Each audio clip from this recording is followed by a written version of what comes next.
عدالت میں کھڑے ہوئے ہیں، جج صاحب کے سامنے ہیں، وکیل صاحب کے سامنے ہیں، پنچایت میں ہیں، جناب قاضی کے سامنے ہیں.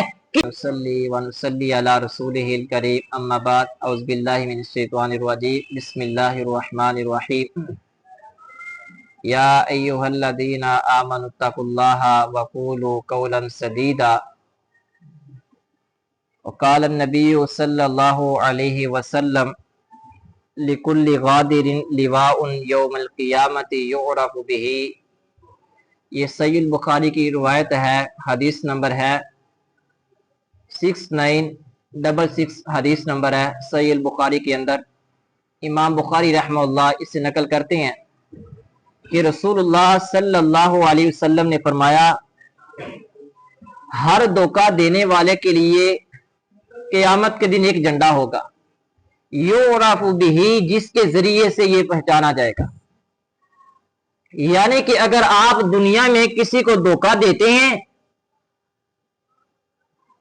یہ عدالت ہے، یہ پنچایت ہے، یہ قاضی کے سامنے پیش ہے جناب، یا کسی کے ڈیرے پر ہے، تو آپ اپنی زبان کی تیزی کی بنا پر کسی کا حق رکھ لیتے ہیں، کسی پہ زور ڈال لیتے ہیں، اور یہ کہتے ہیں، زور ڈال کر یہ کہتے ہیں کہ میں حق پر ہوں، اسی لیے میرے حق میں یہ فیصلہ ہوا ہے. لا لا لا، رسول اللہ صلی اللہ علیہ وسلم نے فرمایا، اس سے اگلی حدیث ہے، آقا علیہ الصلوۃ والسلام نے فرمایا، اگر میرے پاس دو انسان آتے ہیں، دو بندے آتے ہیں، ایک بندہ ان میں سے زبان بڑی تیزی سے بولتا ہے، زبان کی تیزی ہے اس کی، بڑی تیزی سے بولتا ہے، اس کا حق نہیں اس مال پہ، لیکن زبان کی تیزی کی بنا پہ وہ مجھ سے مال لے لیتا ہے، اور وہ مت سوچے کہ اس نے یہ جائز طریقے کے ساتھ لیا ہے، بلکہ پاک پیغمبر علیہ الصلوۃ والسلام نے فرمایا، اس نے مجھ سے آگ کا ایک ٹکڑا لے لیا، یعنی جہنم کا ایک ٹکڑا لے لیا. تو اگر آپ کی زبان تیز ہے، آپ جناب عدالت میں کھڑے ہوئے ہیں، جج صاحب کے سامنے ہیں، وکیل صاحب کے سامنے ہیں، پنچایت میں ہیں، جناب قاضی کے سامنے ہیں، کسی بھی ڈیرے میں کھڑے ہوئے ہیں، آپ کہتے ہیں جناب میرا کپڑا اچھا ہے، میری جوتی اچھی ہے، میں نے اچھا لباس پہنا ہوا ہے، تو یہ کمزور بندہ ہے، میں اس پہ اپنا وزن ڈال کے اپنی زبان کی تیزی کی بنا پر اس سے جو مال ہے تو وہ میرا نہیں، لیکن میں حاصل کر لوں گا. اور آپ سمجھتے ہیں کہ یہ جائز طریقے کے ساتھ ہے. پاک پیغمبر علیہ الصلوۃ والسلام نے فرمایا، اگر میں بھی کسی کو مال دے دوں تو وہ سمجھے کہ میں اس سے جہنم کا ٹکڑا دے رہا ہوں. تو آپ کس بات کی مولیاں پھر؟ اسی لیے کسی کے ساتھ دھوکہ نہ کریں.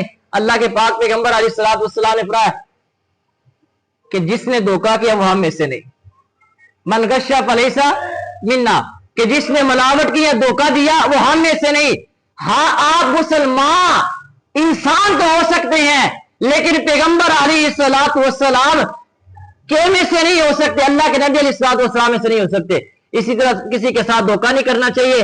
اگر دنیا میں آپ دھوکہ کرتے ہیں، آپ یہاں تو بچ سکتے ہیں، لیکن اللہ کی بارگاہ میں آپ نہیں بچ سکے. پاک پیغمبر علیہ الصلوۃ والسلام نے فرمایا، لکل غادر لواء یوم القیامت یعرف بہ، کل قیامت کے دن ہر دھوکہ دینے والا پہچانا جائے گا، یعرف بہ، کہ جس نے دنیا میں دھوکہ دیا وہ اللہ کی بارگاہ میں پہچانا جائے گا. اس لیے یہ دنیا ہے، اس کے اندر زندگی گزارے سادگی کے ساتھ، امن کے ساتھ، ایمان کے ساتھ، اور اللہ سے دعا کیا کریں، ہمیشہ ہر طرح کی ملاوٹ سے بچا کریں. قرآن نے یہ کہا کہ ویل للمطففین، کہ اللہ نے ایسے بندوں کے لیے ہلاکت رکھی ہوئی ہے. تو جناب آپ اللہ سے ڈریں، اور شریعت یہ کہتی ہے کہ جو جائز طریقے کے ساتھ تجارت ہے، جو کام ہے، معاملات ہے، وہ آپ کریں، جو ناجائز ہے اسے چھوڑ دیں. اللہ سب کو جائز اور حلال طریقے کے ساتھ مال کمانے کی توفیق عطا